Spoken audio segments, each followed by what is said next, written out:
Everyone.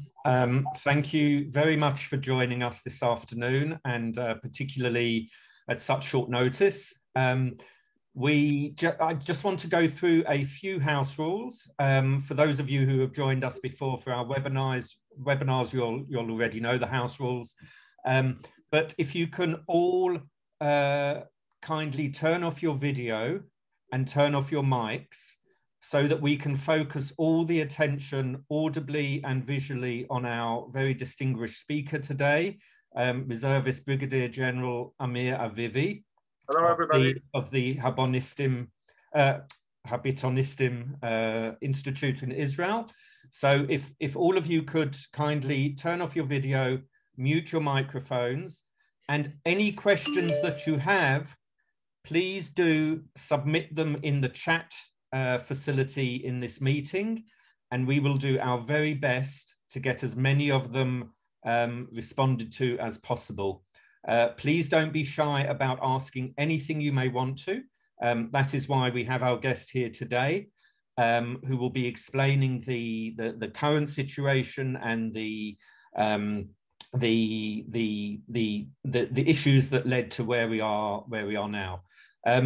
Just, you know, from my perspective, I'm sure, you know, we're not alone in praying for peace for Israel, and also for the Palestinian people who are caught up in this crossfire that is currently being waged by their terrorist leaders in Gaza.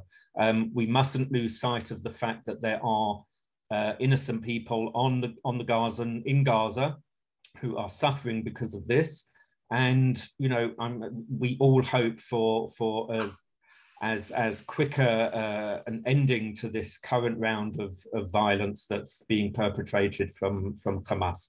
So without further ado, I'm going to hand over to our very distinguished guest, Brigadier General, Reservist Brigadier General Amir Avivi, who is from he's the founder and director of Habithonistim, Israel's Defense and Security Forum. So without further ado, I'm going to hand over. Thank you very much. Thank you very much. It's really an honor for me to have the chance to speak to you. I think it's very, very important to explain what is going on in Israel and share our understanding on the strategic level and overall what's going on. I'll tell you some short things about me, just if everybody can mute, that would be helpful. So I was born in Jerusalem. My family has been living in Jerusalem for 15 generations. Sorry, could we please ask that everyone mute their microphones? We have our guest speaker trying to speak, and we can hear some of your background conversations. Thank you. Sorry, Brigadier General. Yeah, thank you.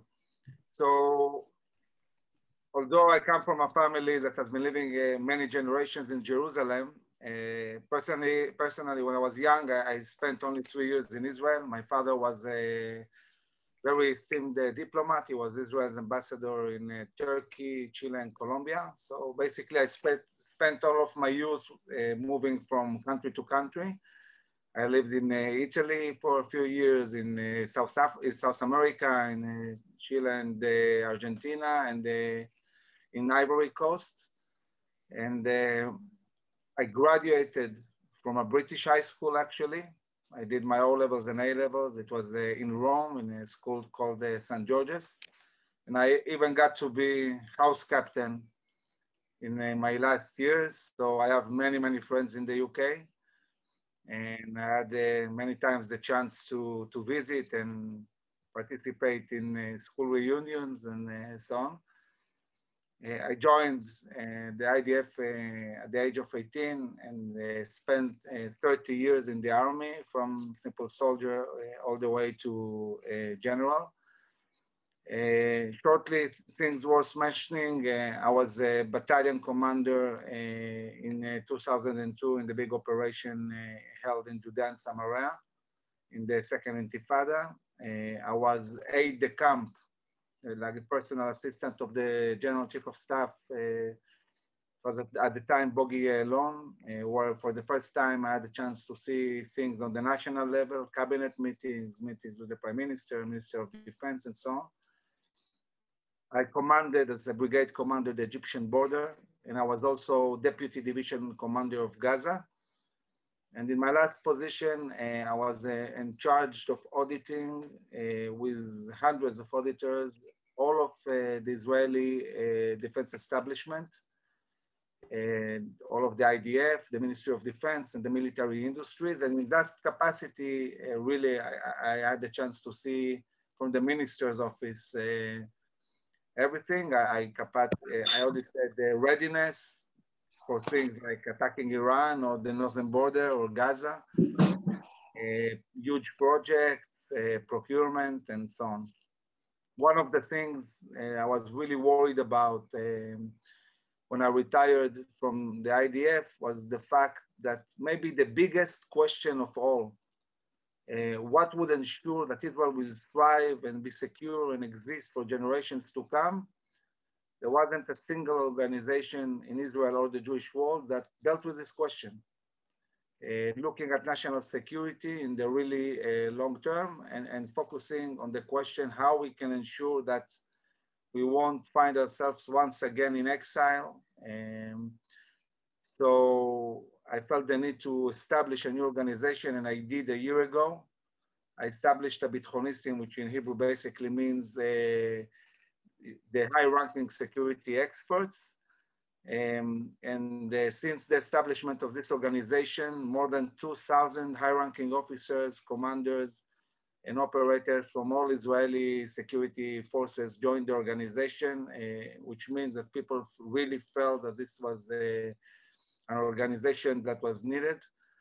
And today, we are leading the discourse in all the main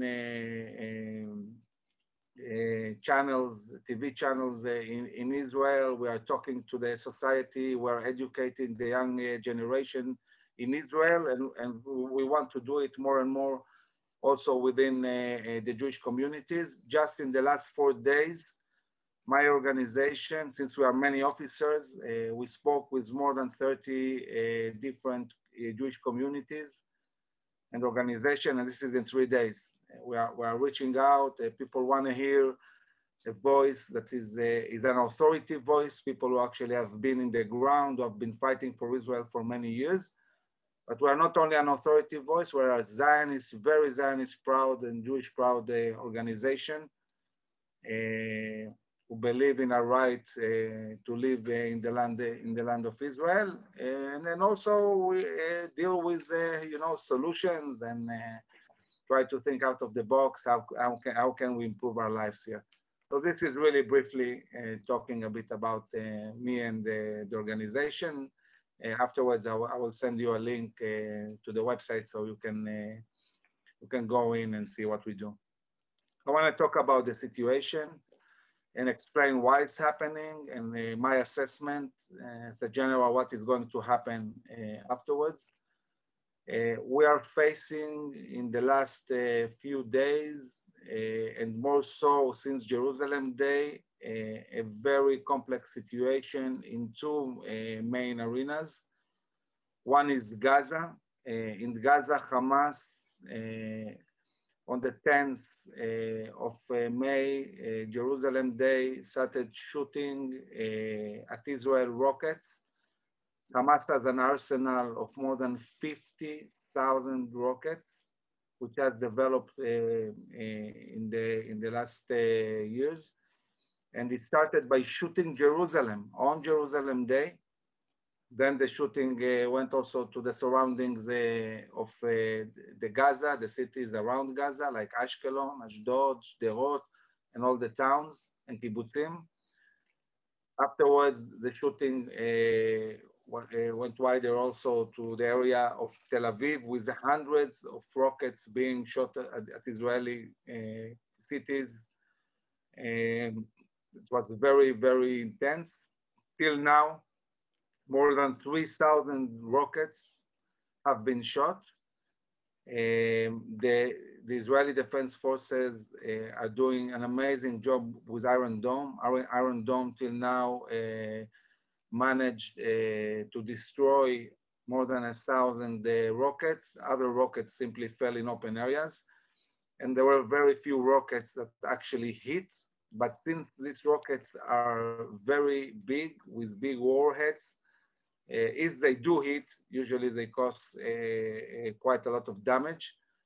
Till now, we had 10 people killed, from which 2 Israeli Arab citizens, 1 Indian citizen, and 7 Israeli Jews. We had one of them was a soldier killed by an anti-tank missile shot on an armored vehicle in the border of Gaza. At the moment, the IDF is attacking fiercely Hamas installations and is doing a very accurate and a very good job. It's attacking operatives, also the very high-ranking ones. From the 5, let's say, call it Hamas generals, 3 already were killed, and we're trying to reach the 2 others. Many of the field commanders were killed. Many operatives who are shooting rockets and anti-tank missiles also. The IDF attacked headquarters, warehouses, rocket launchers in a vast amount. We also attacked the underground infrastructure of Hamas, managing to hit many terrorists within the tunnels. They always felt very safe inside their tunnels, and now they don't feel safe there anymore.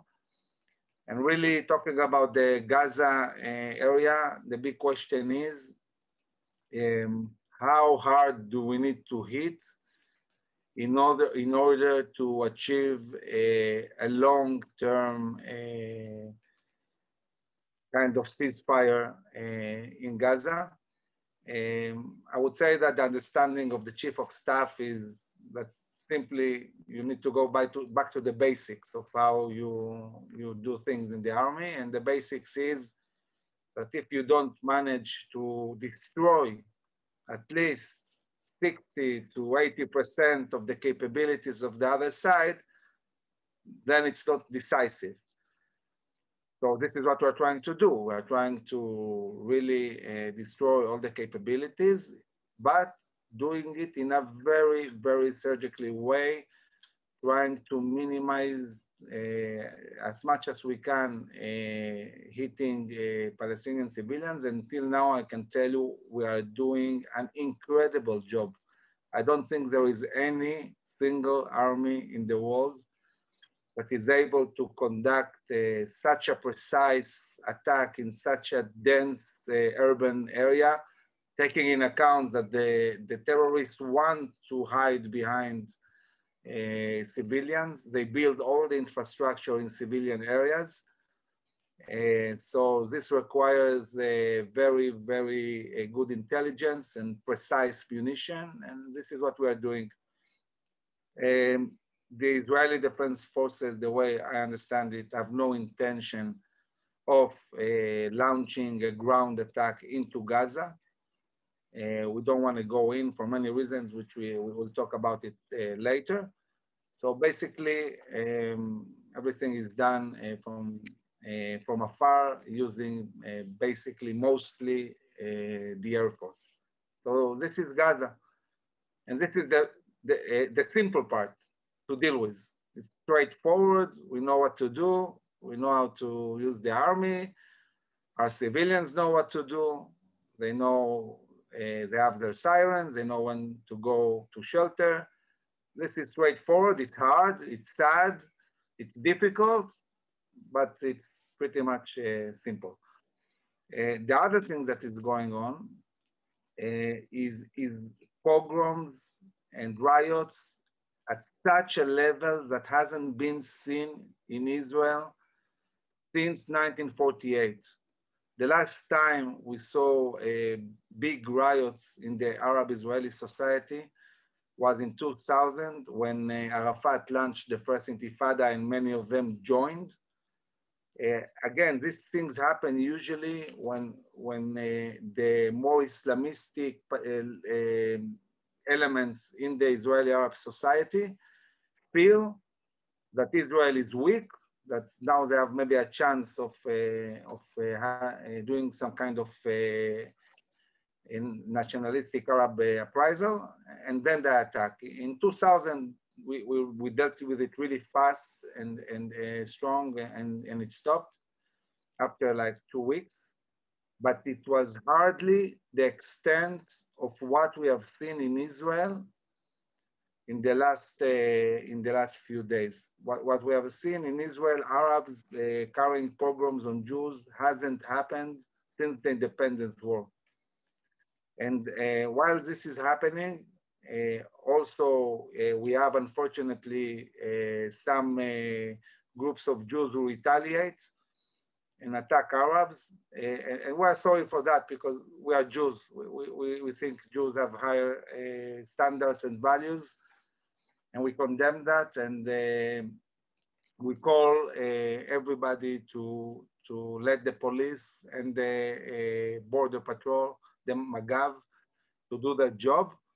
But I must say honestly that one of the big problems that this is at such a big scale that the police and the border patrol have a real difficulty to defend the Jewish people. And then we see basically two things. We see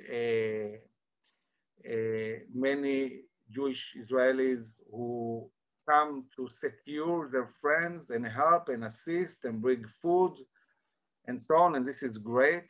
This is what Judaism is all about, helping each other. And we also see, as I said, like 2, 3, 4 incidents where some Jewish thugs came and they simply attacked Arabs. There is a huge anger in the Israeli Jewish society for what's going on. And people feel that,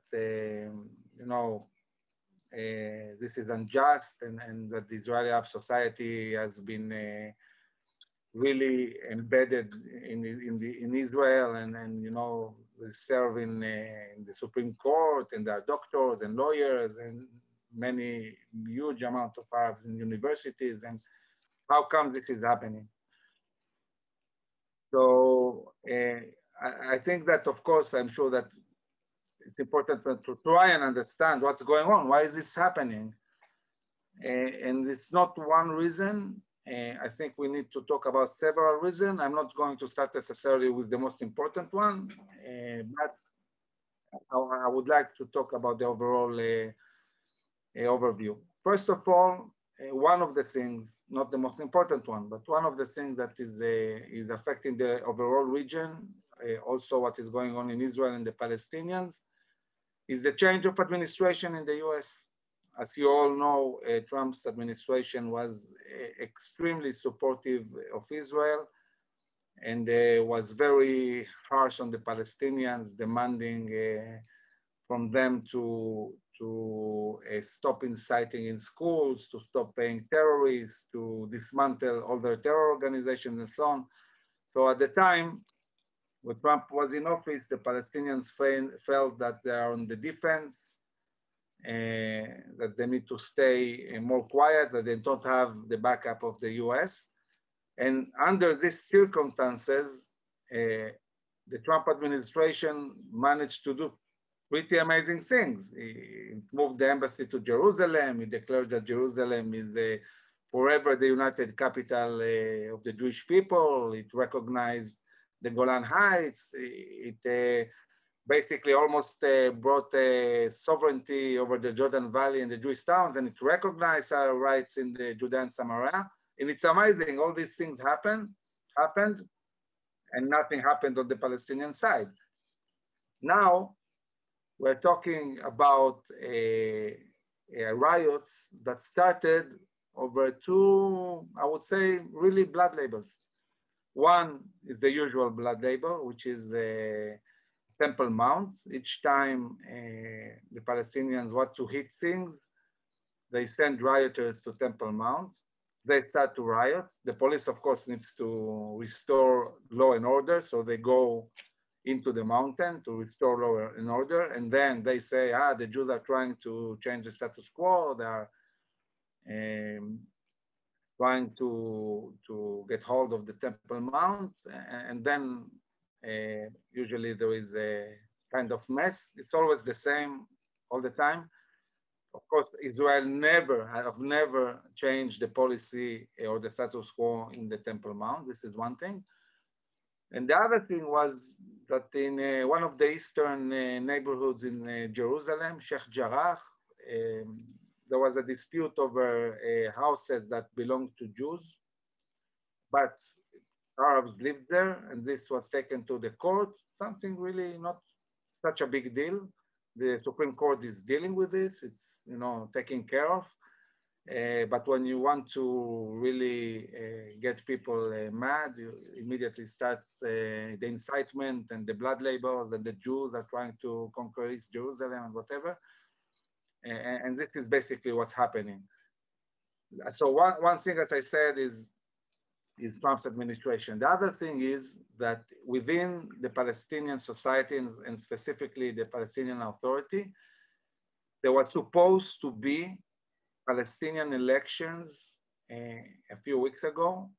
The last time the Palestinians held elections was 15 years ago, and then Abu Mazen lost the elections to the Hamas. So when he lost the elections, he simply didn't go forward with the results. He remained in office. He didn't change the parliament, and of course continued being a big dictator. And 15 years afterwards, he was pushed for to do elections again.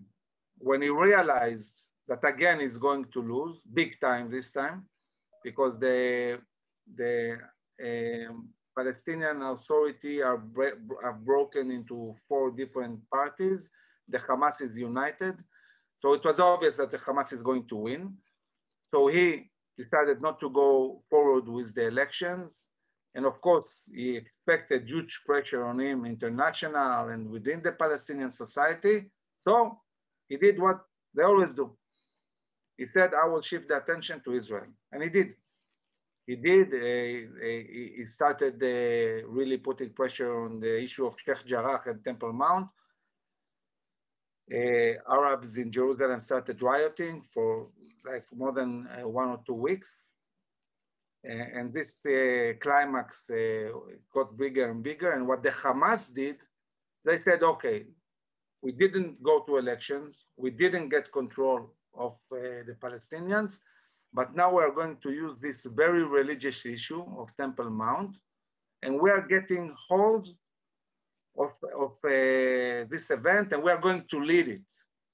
So basically, they made it an Islamist issue. They connected very strongly with all the Islamist groups within Jerusalem and all the other parts of Israel. And this is how it became Hamas leading the overall fight and taking leadership from the Palestinian Authority.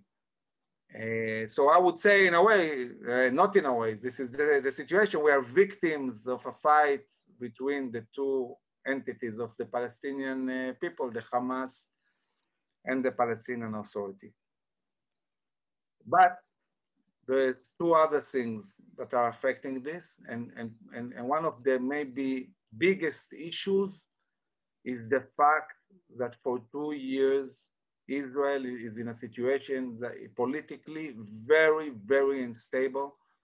4 elections, we are not managing to build a stable government, and things that are so bad in this sense that both the right wing and the left wing are ready to do the inconceivable. They are ready to build a minority government dependent on its very existence on an Islamistic Arabic party.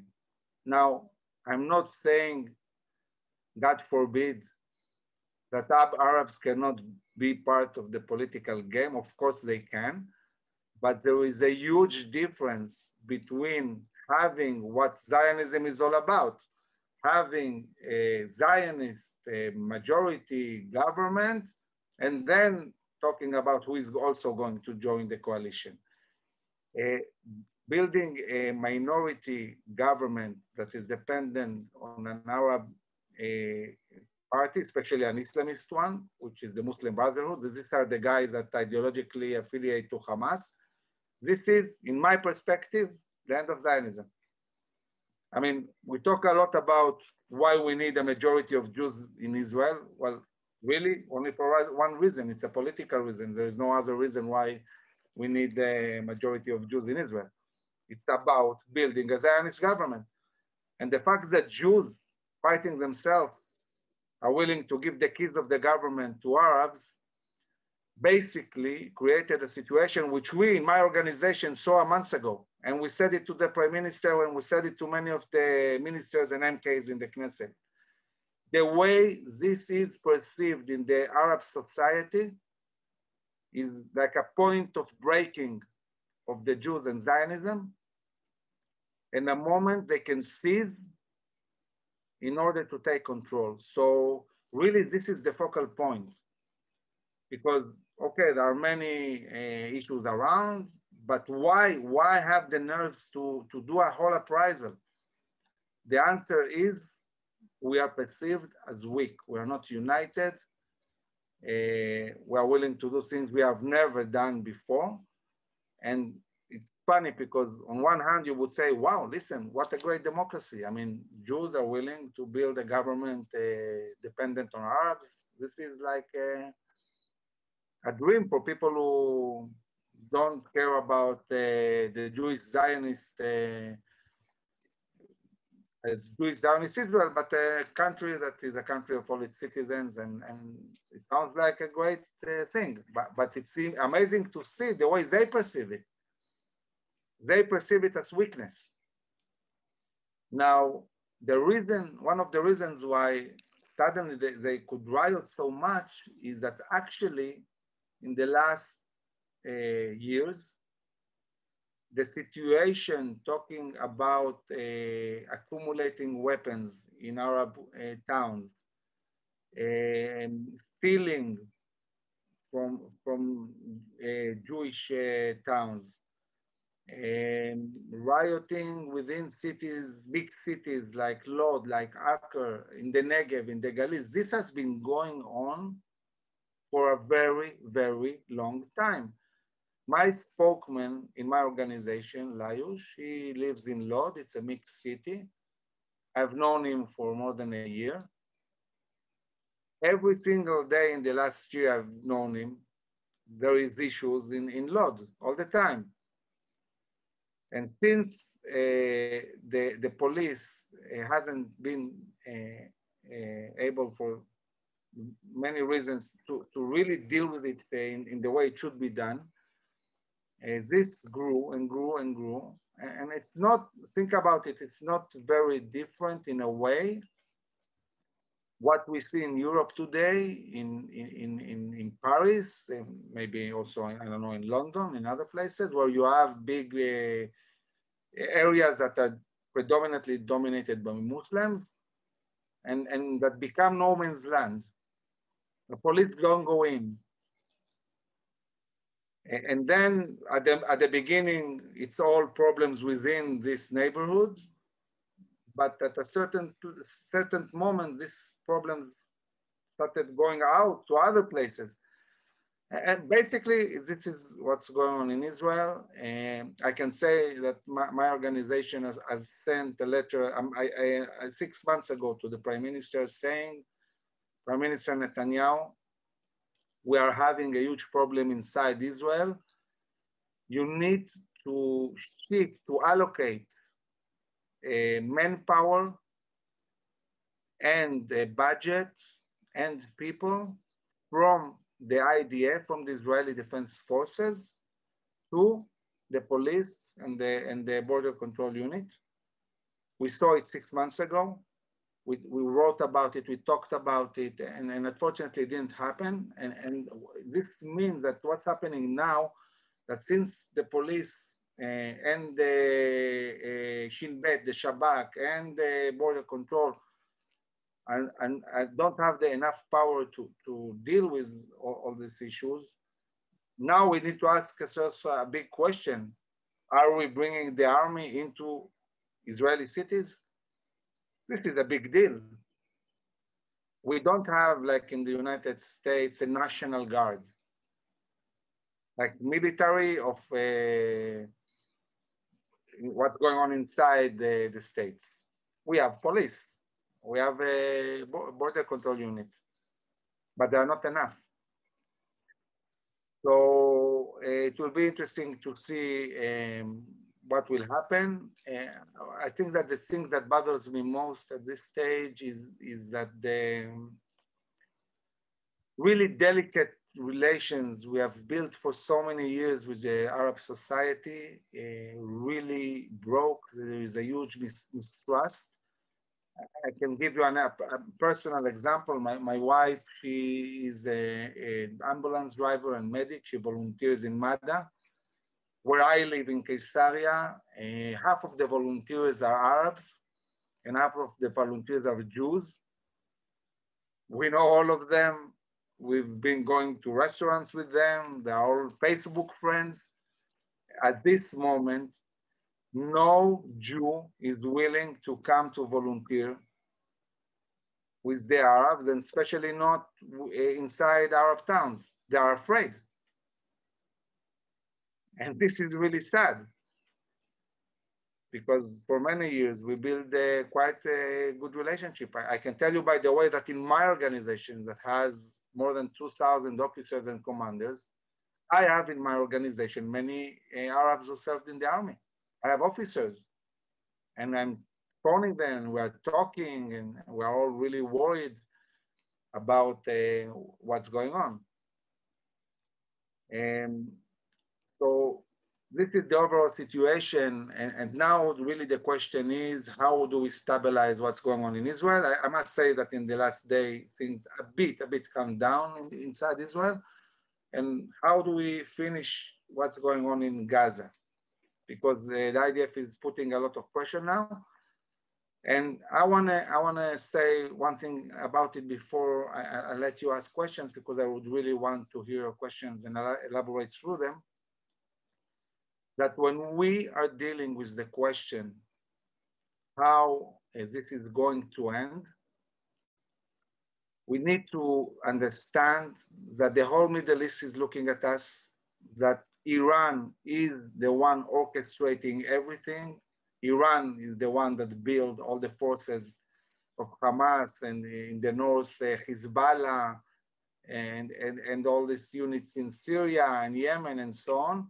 Iran at the moment is looking, orchestrating from behind and asking itself one question. Is this the moment?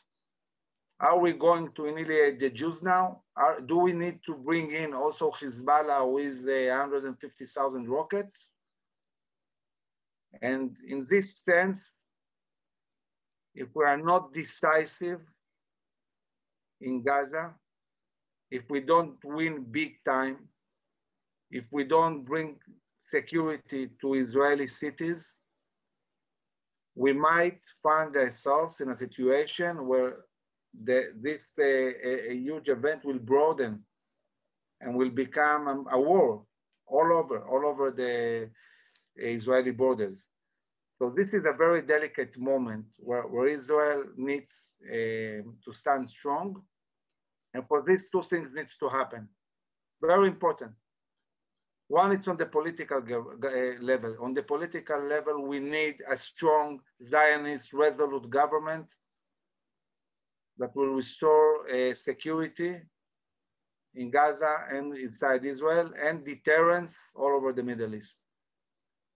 This is a tough neighborhood. You cannot live here without very strong deterrence. This is the basic pillar in Israel's national security. It all starts with deterrence. And in order to be deterrent, you need to be very strong, very resolute, and of course, believe in what you are doing. So this is one thing. The other thing is, how strongly we hit Hamas and how resolute we are talking about stopping these riots. This will affect the way the whole Middle East is looking at these things, and then we'll see what happens. So this is the message we are conveying today when talking on TV stations, when talking to the Prime Minister, when talking to our colleagues in the army, because we are all reserve, and many of my organization are, as we speak, in the Southern Command, in the Northern Command, we're all young generation of officers and generals, so we're all still active in reserve. So, you know, I'm speaking every day to my colleagues who are all over the IDF doing an amazing job. And then this is the situation. So yes, now I would really be happy to answer questions. Warren, would you like to lead the questions, or you want me just to read them? No, so I'll go through the questions. So we have, I'm delighted to say that we have Dame Louise Ellman here with us today.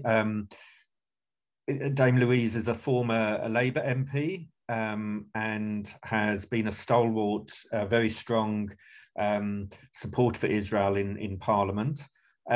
So Dame Louise has asked the question, why did Israeli soldiers enter the Al-Aqsa Mosque when they did? Well, no Israeli soldiers enter Al-Aqsa Mosque, it's police. Al-Aqsa Mosque is used like some kind of military outpost. They put their grenades, they put their Molotov bottles, they pile up stones, and usually only in really bad situations where they're rioting and throwing stones on Jews in the Western Wall and so on. We go in. Now, I want to be clear. Temple Mount is a sovereign part of Israel. And when law and order it doesn't exist there, it's the police responsibility to restore law and order. Let's look at it even from a Muslim point of view. I mean, let's say we have a Muslim guy who really actually wants to go to Temple Mount to pray, not to throw stones. And now he finds himself among a huge mob of extremist Muslims who are throwing stones everywhere and doing a mess. Doesn't he deserve the right to pray peacefully in this mosque? Doesn't it go, it's a basic understanding that in any religious place, people should come and pray peacefully and not riot. So yes, this is the sovereign land of the people of Israel, and we restore law and order wherever it's needed, also in Temple Mount. I think, you know, for a lot of us here, we've seen the media reporting a scenario whereby the Israeli forces literally just went into the Al-Aqsa compound, into the mosque, without any provocation, which we know is not true. So I think that's where that question came from, that, you know, the Israeli police went in because there were riots. Was huge riots. I mean, huge. There's photos. You can see piles of stones. You can see them throwing Molotovs. You can see them rioting. I mean, what motivation would we have, the police or any Jew, to go to a mosque if people simply go to pray? Why deal with it? I mean, we are so sensitive about these issues. Sure. Unfortunately, you know, there are certain media outlets in this country that portray it as you know, Israel being the aggressor, regardless of the facts on the ground. Not all, but some. Okay, so moving on from that, what efforts are being made to provide this context background to the situation to the British media? What are we doing with the British media? Well, what efforts are being made to provide the context, to clarify to the British media exactly what's going on? Because, as I said, things are being grossly misrepresented, and it's stoking the flames of anti-Semitism here. Yeah, so we are collaborating with the Ministry of Foreign Affairs, and my organization has a spokesman for the English-speaking world. We have many good speakers. I myself talk to the BBC and also BBC in Persian. I don't know, they like to interview me a lot. But this is not enough. We need more and more interviews. Here I invite you, anybody who has connections, to connect us to as many reporters. We spent hours and hours talking to reporters, interviewing. Yesterday I also did the interview for RT in Russian, and of course we're interviewing in American media and so on, even Al Jazeera. It's a tough job. It's a tough job because people want to portray Israel as the bad guys, and it's sad really, because simply not true. Sure. Okay. I have another question here. How much pressure is coming at the Israeli government to accept a ceasefire? Well, there is pressure, but I must say it's not that strong. We have a representative at the moment of the Biden administration in Israel, talking to the Minister of Defense, talking to the Prime Minister. I think that one of the reasons that it's not a very big pressure is because I think the Biden administration has a clear interest to weaken Hamas. They would like actually to see Hamas fall and the Palestinian Authority take over in Gaza. So I don't think they are bothered too much about the fact that Hamas is being hit. They are bothered about, of course, civilians that might get hit and so on. I think that they understand if there is continued shooting on Israel, there is no chance to renew any talk of peace. So, and we are conveying a clear message. Listen, if we don't hit them hard enough, we simply find ourselves in a few months fighting again. And this is the situation. So I think we have a few more days, and the IDF should press on and do its job. And hopefully then we'll have a long time. Okay, so with Israel in the international spotlight at the moment, and the general trend of focusing on Israel and what can Israel do to de-escalate the violence, do you think, or what's your opinion, is Israel at risk of alienating itself from its biggest ally, i.e. the United States? I wouldn't say alienating. I think we have very close strategic ties and interests. Israel today is the only stable country in the Middle East. It's an asset for the US. I think the Biden administration knows that. I think Biden has a bit of problems talking about the left-wing part of his Democrat Party. Guys that some of them are really basically anti-Semitic. But he seems to be dealing with them quite well. And he seems to be handling the issue in a very careful manner. What we are worried more about the administration is the way they are dealing with the Iranians, because at the end of the day, the Iranians are the generators of all the terror in the Middle East. And we're very afraid that if sanctions are relieved, and if the Iranians get a lot of money, they will once again invest this huge amount of money in terror. And here I'm conveying a message also to Britain. If this will happen, they will start attacking with the militias all the Sunni Arab world, and this will result with what we saw in 2015, millions of people will flee the Middle East, and we all know where they will be headed to France, to Britain, to other countries in Europe. So really, I cannot understand how is it that the European Union is pressuring to relieve sanctions from the Iranians, because I think the first place that will pay for this will be Europe. We'll manage. I mean, it will be hard, but we know how to deal with the Iranians. But I'm already sorry about what will happen to all the Sunni society in the Middle East. And also, of course, the refugees and the crisis that it's going to bring to the area.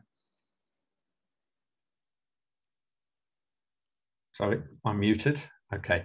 Do you think a way can be found that Israel can regain the moral high ground in terms of Western public opinion, given that the Islamic presence has grown in Western nations, especially here in the UK? Look, you know, we do have a higher population of Muslims than Jews here. That's a fact. But whether or not there's a way that Israel can reclaim the moral high ground, because at the moment it's that is something that they're just not. We're just failing at that. And yeah. People, you know, we're seeing a lot of tacit support for a group of a terrorist group, essentially, here in the media and from celebrities and other politicians, etc. Well, first of all, it's sad, you know, that the Western world that supposedly has such a high values and standards supports a terror organization that is shooting 3,000 rockets on citizens. It's inconceivable. But I think that it's time that Israel will lead the future solutions. My organization is pushing forward today 4 different viable solutions for the Israeli-Palestinian conflict.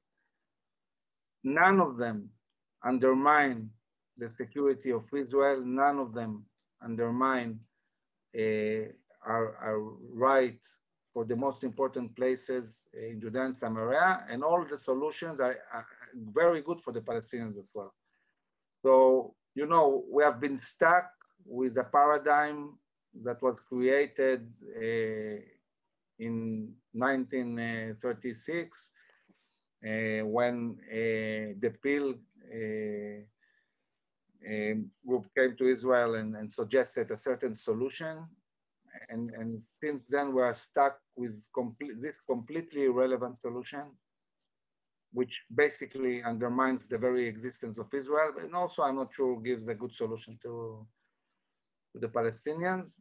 We are living today in a completely different Middle East. The Arab Sunni countries are getting closer and closer to Israel. By the way, looking at what's going on now, the Gulf states, UAE, they are completely indifferent to what's going on in Gaza. They are supporting Israel, they're not supporting the Hamas. So it's amazing to see that we have Arab countries who support Israel today more than some of the Western countries. I mean, we're getting more and more close to the Arabs, and unfortunately, it's sad to see countries who don't see the big change here. I think that since the US became completely self-dependent, talking about oil, and also a big exporter of oil, and since the Arab world has lost its most basic political power, which was selling oil, there is an understanding today in the Sunni Arab world that in order to thrive, in order to be able to deal with the existential threat of Iran, they need to ally with Israel. So as we speak, we are building a coalition between Israelis and Arabs. And my call, and we wrote very elaborate policy papers about that, saying to the Western world, to Europe, listen, there is a new amazing coalition being built. Side with us, side with the good guys, side with Israel, side with the moderate Arab states. Don't side with radical Sunni elements like Hamas, like Muslim Brotherhood, like Al-Qaeda, like ISIS, and so on, and don't side with the Iranians. And it surprises me that it's not so clear. It was supposed to be straightforward. We are the good guys, and they are the bad guys. That's it. They are radicals. We are flourishing democracy, and we are siding with regimes that are not democratic, but they are not radical. They want to push forward normalization. And this is something that we should be doing, pushing forward normalization, as we saw done in the Trump administration. Sure. Okay, thanks. So if the IDF claim to know the number of rockets that Hamas currently have, presumably, you know, it can be assumed that they know the locations. So if they know the locations, well, so why doesn't Israel destroy Hamas's arsenal shipments when they arrive in Gaza, as Israel has done in Syria? Why allow Hamas and Hezbollah, that's a different story, but why allow Hamas in Gaza to have accumulated such a massive arsenal? Surely Israel can see when big missiles arrive to Gaza. Okay, this is very, very important, and I want to explain it, and for that I will put a map for a moment. Okay.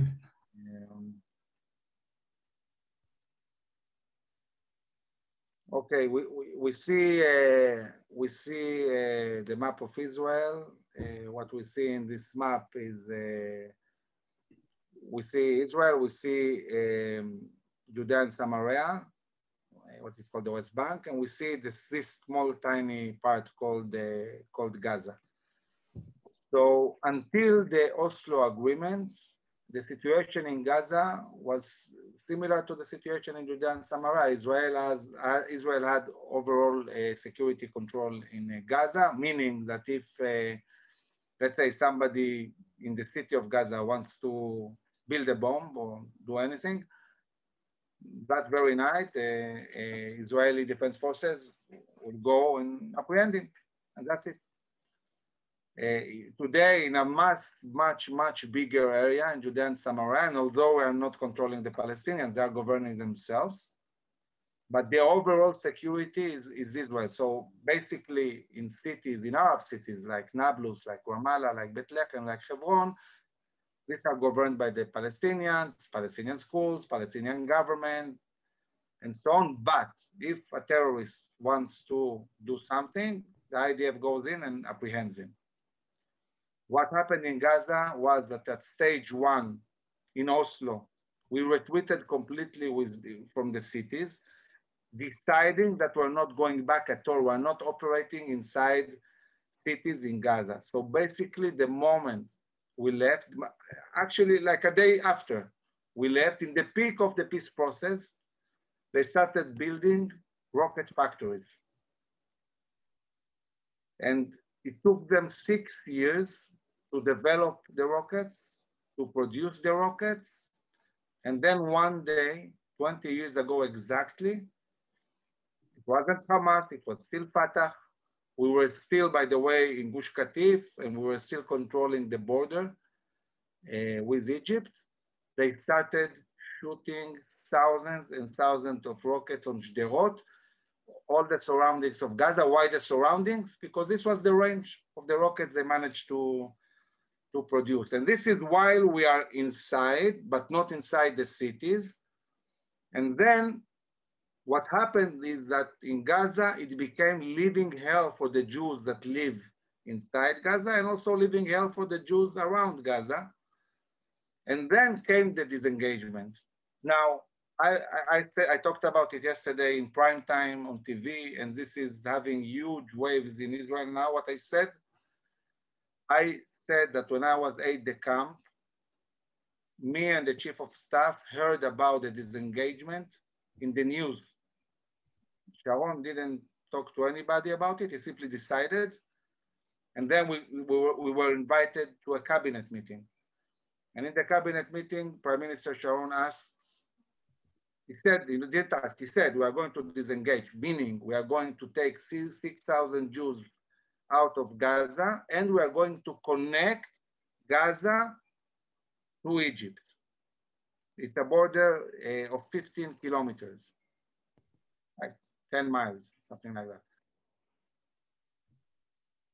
The chief of staff said to him, listen, Mr. Prime Minister, if you connect Gaza to Egypt, in 1 year, Gaza will become Hamastan, meaning the land of Hamas, Al-Qaedastan, and Hezbollahstan. Basically, him and the head of the Shin Bet said to him, listen, if you connect Gaza to the world, and it's the same goes for what the discussion in Jordan, Samaria about the Jordan Valley, it's the same thing. If you connect Gaza to the world, there will be endless amount of munition, know-how, terrorists that will go in and out Gaza and will enable them to build a huge force that will attack Israel. It was said, it was on the table. And Prime Minister Sharon said, okay, I hear you, I'm going with my plan. So basically, at the beginning, since we were controlling the border, yes, they had factories because we were not operating inside the cities, but you know, it had a certain pace of build of power. Once we connected them to Egypt, we lost control completely. Now, I want you to understand, you suggested that in the situation we are having now, we are able to control the build of power that is going on in Gaza. And I'm saying, no, we can't at all. Basically, there is an endless ability of the terror organization to build their power. And I want you to take notice and remember that Egypt is a country that has peace with Israel. But this is the Middle East. This is Arabs we're talking about. And the fact that Egypt has peace with us doesn't mean anything. They are pushing inside Gaza endless amount of capabilities while they're having peace with us.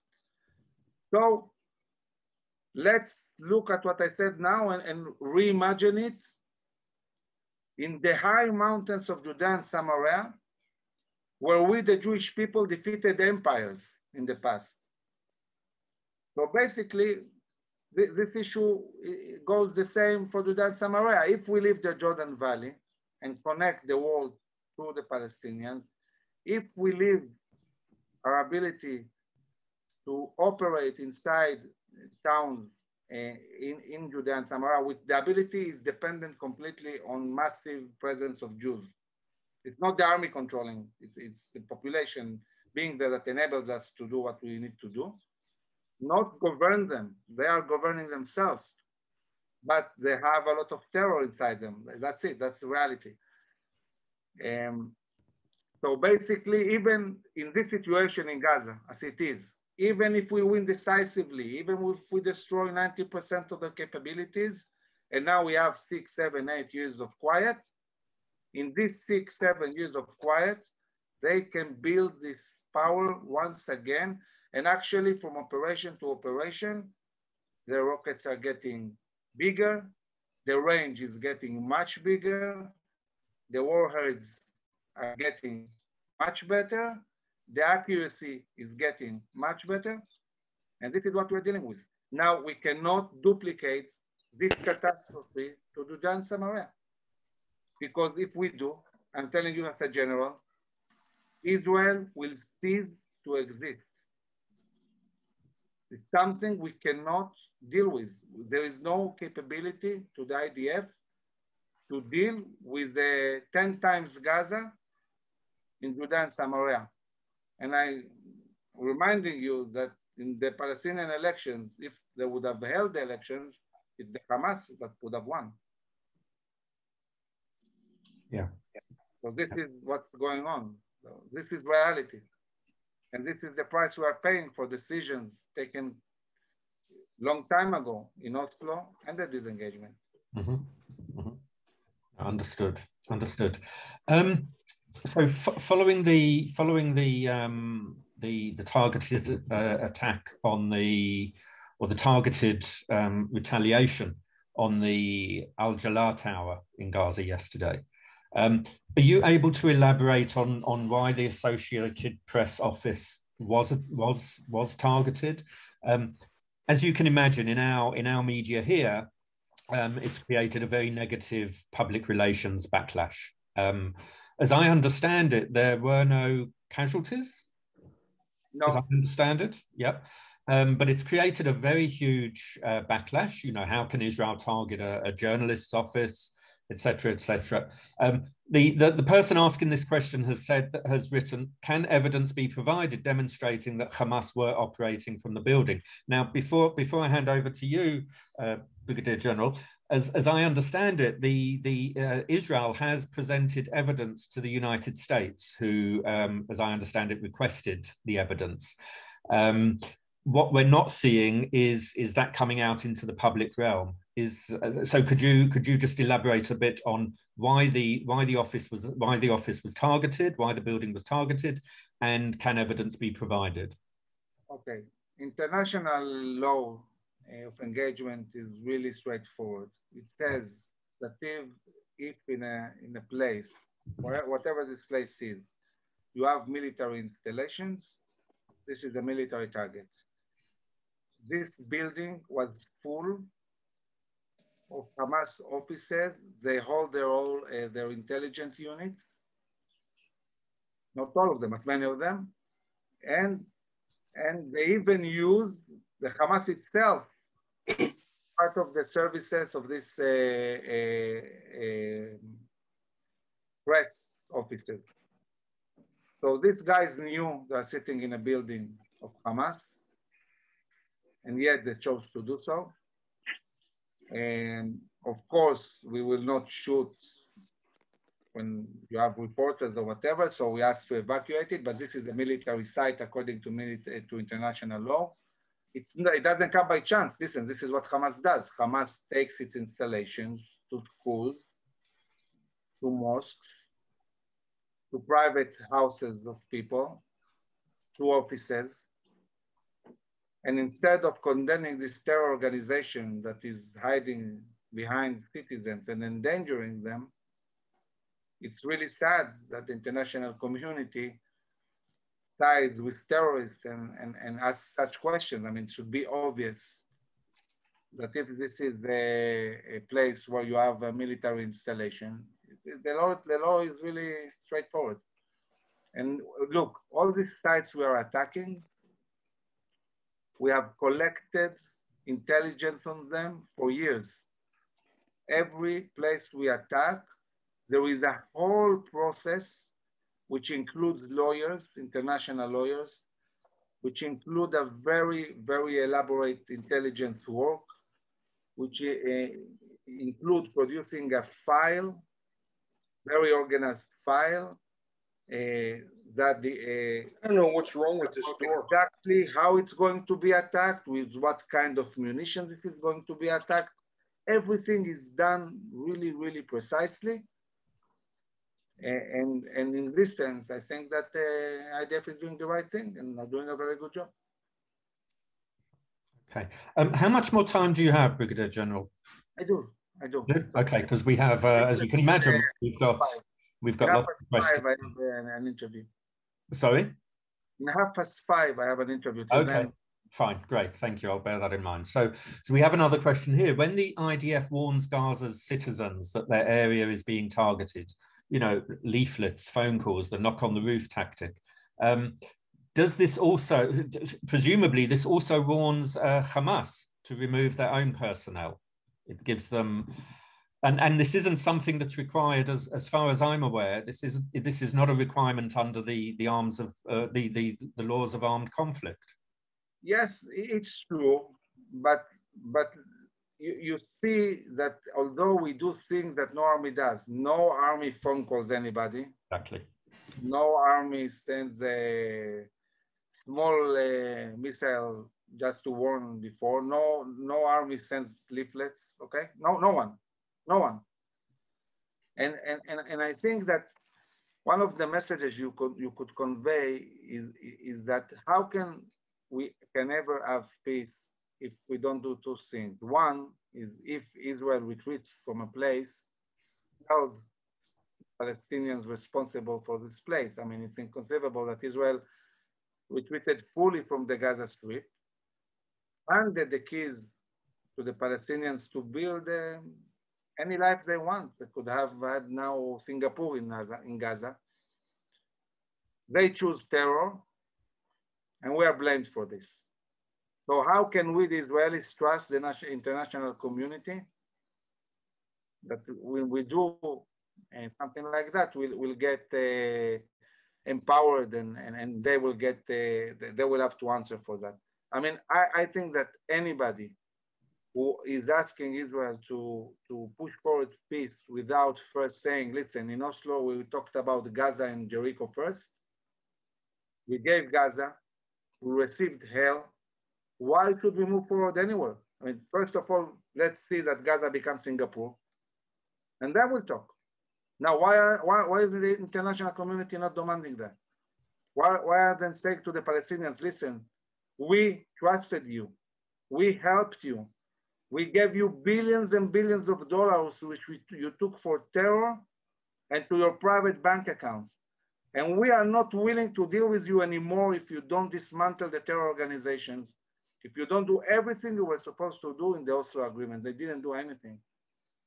And I can say that when Trump pushed his solution, he did demand all these things from the Palestinians. And it's really shameful that the world is not demanding from them anything. Now the message conveyed to them is, oh, listen, these Westerners really don't understand anything. We can do whatever we want. We can continue terrorizing. They will always say that we are the weak part. They will always back up us. This is not a way to push forward peace. It's sad, really. Very, very sad. Looking at the unrest within Israel between the Arab and the Jewish communities, in places like Lod and Akko and Ramla. Someone's asking here, are the Arab inhabitants of mixed cities placed at a disadvantage compared to their Jewish residents? That are any distinct disadvantages? And do you think that this internal uprising will compel the government to review the expenditure on Arab areas and infrastructure? No, first of all, Israeli Arabs are equal citizens in every sense, completely.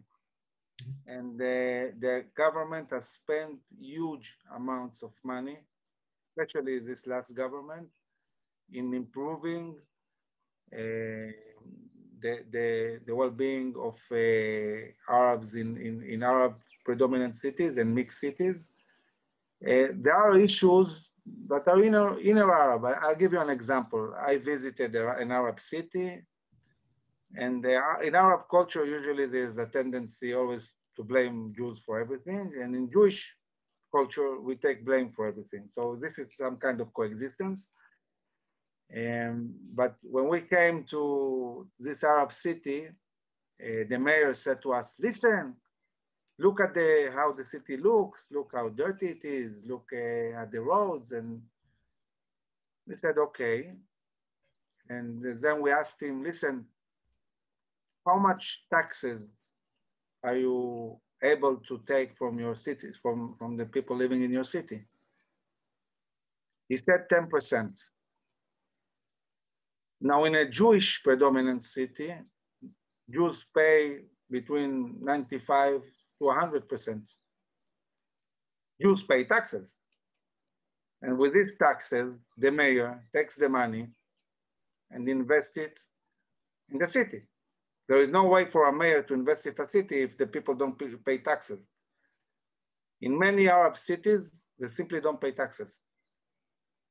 All because this is a culture that is based on family leading groups. For example, one of the Habithonistim, one of the officers, high-ranking officers on my team, he was sent to be mayor of an Arab town because the town simply was not functioning. He came to the mayor's office, and then he found out that in the where the workers of the mayor, you have like, let's say you are supposed to have 50 workers. This is what the city needs. They have 300. Why 300? Because it's all the family of the former mayor. He gave jobs to anybody. So try to imagine a city that is run in a way that, first of all, people don't pay taxes, and the 10% they pay goes to jobs of the family ruling the city. This is how it looks like. How can it be our fault? So basically, in order to have a functioning Arab city, you need to bring a Jew to run it. It's amazing. So we have a lot of issues, and you know, the whole Middle East look like that. I mean, look at the Middle East. Look at how it looks. Everything terrible. But we are investing huge amounts of money. And the Jewish people embrace Arabs. I mean, we were peaceful people. We want to live with everybody. Most of the Jews are really, you know, open their houses. We go and eat in Arab restaurants and so on. And this is why it's so disturbing that we are being attacked like that. Yeah, totally. Going back to the international arena, how significant is the UN Security Council meeting today for the operation to continue, the current operation, Guardians of the Walls? Can Israel ignore their request to stop it? The UN Council is important only in one scenario, when the US doesn't agree with Israel. As long as the US backs it up and says we are not willing to have any decision taken against Israel, we are trusting the Israelis. It's a non-issue. I can tell you that the Prime Minister takes this very, very, very seriously. He understands that he must work in a very good way with the American administration, whatever administration it is, because this is the only key crucial issue that we need to deal with, because this is the council has real power. It's not like the UN. And we need always to be able to stop any decision which is anti-Israeli. This is crucial for us. And this is the limit of power we have. I mean, if the American president says to the Prime Minister, that's it. If you do this or that, I'm not backing you in the UN Council, that's it. I mean, this is the red line that we cannot cross, basically. Okay, thank you for explaining that. Yeah. So, what is your long-term vision for dealing with the underlying issues and civil war emerging within Israel? This goes back to the internal violence. Yeah. So really, we need to do two things which complement each other. One, we have to, in many ways, strengthen the relationship with the Arab society, improve their quality of life, continue what we are doing already, integrating them in all places, in universities and so on. And I think it's done quite good, and there are many NGOs and organizations and so on that push forward this issue. On the other hand, we need to be really harsh and tough on the criminal side in the Arab society, which, by the way, terrorizing mostly Arabs. Arabs are getting killed by Arabs every day. And we need to really take care of that. We need a much better intelligence talking about the Islamist elements. We need to treat them potential terrorists. And it's interesting, by the way, that in the last 48 hours, and this is a big change, arrests on rioters in many occasions now is done by the Shabak, by the Shin Bet, treating this as a terror issue and not by the police. And I'm happy about that, because we really need to be very strong on these elements, because these are elements that might bring us on the verge of civil war. And on the other hand, embrace all the people that really want coexistence and build the trust again, because I think now there is a lot of mistrust within the society between Jews and Arabs. Yeah, yeah, okay. So I'm just going through. You mentioned that unlike the United States, there is no National Guard in Israel to assist the Israeli police on the ground. So with, you know, in view of what's been going on within Israel with the violence between the Jews and the Arabs in certain towns, do you think that a National Guard would have helped in this instance? Do you think it's something that will be considered for the future? I don't think we need to build a whole new organization like the National Guard. We simply need to strengthen the existing organizations, mostly the Border Patrol, because it's the Border Patrol really that is supposed to deal with such scenarios. We need at least a brigade of Border Patrol more in the Negev to restore security. We need such a brigade also in the Galil. We need to strengthen Jerusalem and the mixed cities. And this needs to be done by shifting manpower and budgets from the military into these units. We are a big country. We are many people joining the army. Israel is getting bigger and bigger. And we have the resources and the manpower to strengthen the police and the Border Patrol to the extent that is needed to secure civilians. Mm-hmm. Mm-hmm. Just to let you know, whilst we're talking here, that in London right now, there's a pro-Palestinian or anti-Israel. All too often, the two things go hand in hand. But there's a demonstration outside a Jewish community centre in North London at the moment, and there's lots of chants, anti-Semitic chants. So that's what we're up against here in the diaspora. Anyway, so well, I've been 3 times in the British Parliament, right, Lord, and I would be happy even through your organization to come once again and talk. Please God, yeah.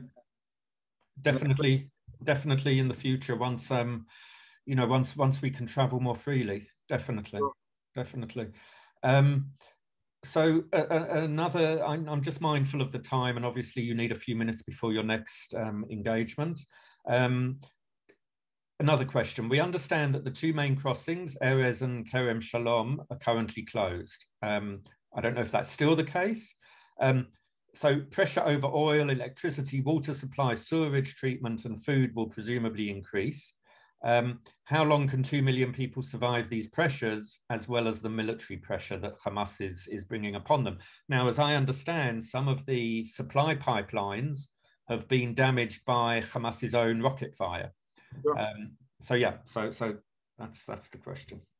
Okay, Erez is not that relevant, because Erez is about people crossing. Yeah.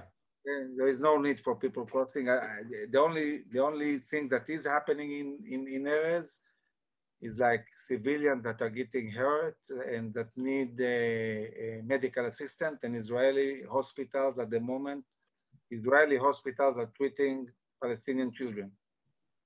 Okay, when they cannot treat, they go through Erez and we treat them. Yeah. We have to remember, you know, many times people say Israel is blockading Gaza. Israel cannot blockade Gaza. Gaza is connected to Egypt. So basically anything Gaza needs, it can go in and out Egypt. I mean, they don't depend on us. The fact that there is a crossing in the south of the border, Israeli-Palestinian border, that also we have goods that are coming to Ashdod, Navy port, and then go into Gaza. Yes, it's good. And we are bringing in as much food and anything that is needed in Gaza. We're not stopping anything. But Gaza, in this sense, is completely self-sufficient. They can bring anything they want from the border with Egypt. They can bring ships to El Arish, and from there into Gaza. Okay, so I touched briefly on that very question, pointing out probably what most of us know here, that some of the Hamas rockets have fallen short and damaged much of their 30% of the rockets they shot fell on Gazans. Yeah, and much of it destroying infrastructure, utilities infrastructure, etc. What do you know currently? How many Gazan civilians have been killed by their own missiles falling short on their own land? I must say that I'm not sure what is the exact number, so I don't want to give you, Sure. just a number. I'm not sure. Sure. But I am sure that most of the events there were people hurt was indeed shooting of Hamas and not shooting of Israel. Okay. I mean, just from my perspective, over the past few days, I've seen reports saying that between 7 and 9 Palestinian children have been killed as a result of the. I sent, by the way, the link to the website. Great, thank you. So people can go in and catch up and see the social media and so on, things we're posting there. Okay, what, you've posted it in the chat? In the chat, yeah, in the chat. Great. Okay, let's see. I'm just mindful you've literally just got a few more minutes. Can we do one more question? Wait, I need to post it again. Okay. Okay, now it's in the chat for everyone. Okay, great. So can we ask one final question? Yes, please do. Okay, so I think it's coming through quite strongly here for us in the Galut, in the diaspora, that the main issue for us is that it seems as if the Israeli PR process is quite poor. The messages being put across by the Israeli PR and others that is felt to be poor, and it's therefore not surprising that the media and the public don't get the real situation.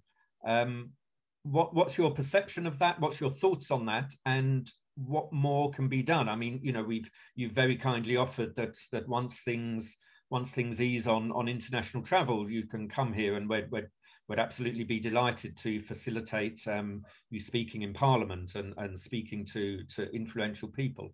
But what more can be done right now whilst Israel is basically, this is one of the reasons we build the organization, to be able to educate. And we have 2,000 officers to do it. We can reach huge audiences. Mm-hmm. And we speak from an authoritative stance and from knowing things on the ground.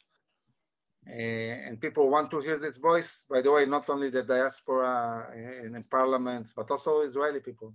I mean, I spoke yesterday on prime time on TV. I got thousands and thousands of people sending me messages and saying, listen, this is so important. And we need not only to hear facts and what's going on, we need a very clear Zionistic Jewish proud voice.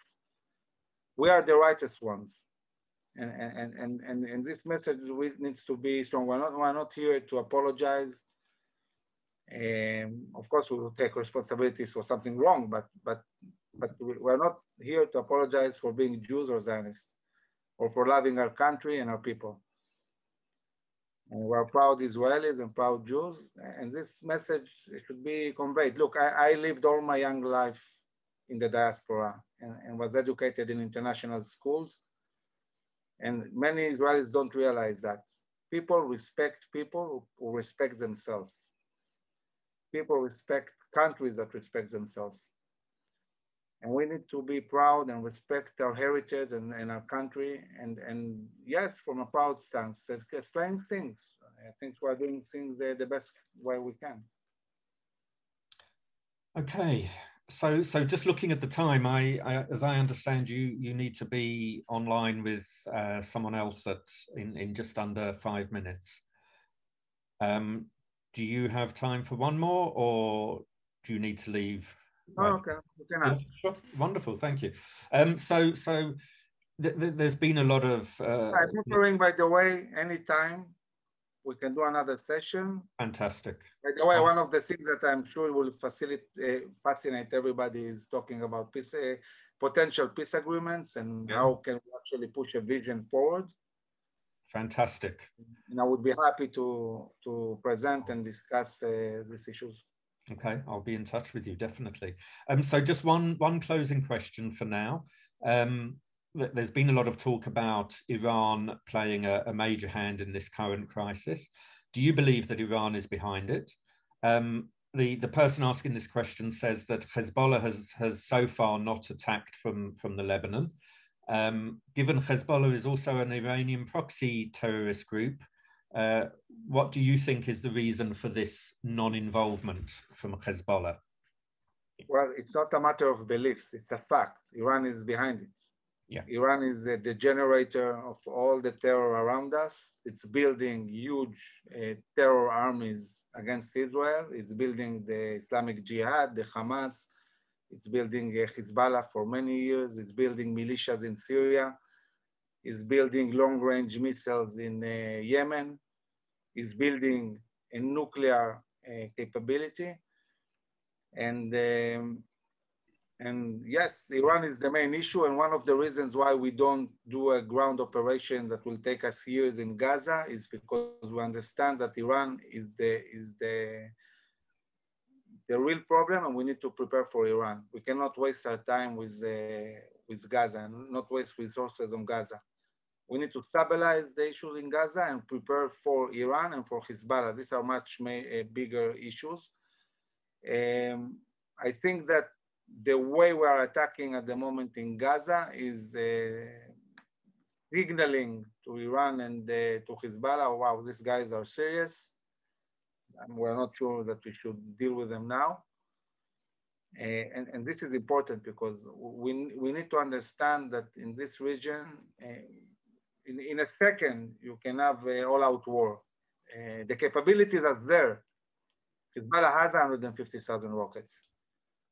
Now, why? Many reasons. First of all, Hezbollah is weak after years and years of fighting in Syria. Hezbollah has lost support inside Lebanon. Lebanon is on the verge of collapse. Lebanon cannot deal with a war now. The Lebanese might start a civil war against Hezbollah if it pushes Lebanon into war. So there are many reasons why Hezbollah wouldn't go so fast to war with Israel. And by the way, our capabilities, talking about Hezbollah are by far better than our capabilities against Hamas, talking about the intelligence, what we know, and so on. So I wouldn't try Israel in this sense. We were very lucky in a way that Hezbollah was drawn into Syria and had to deal with this war. It has weakened them a lot.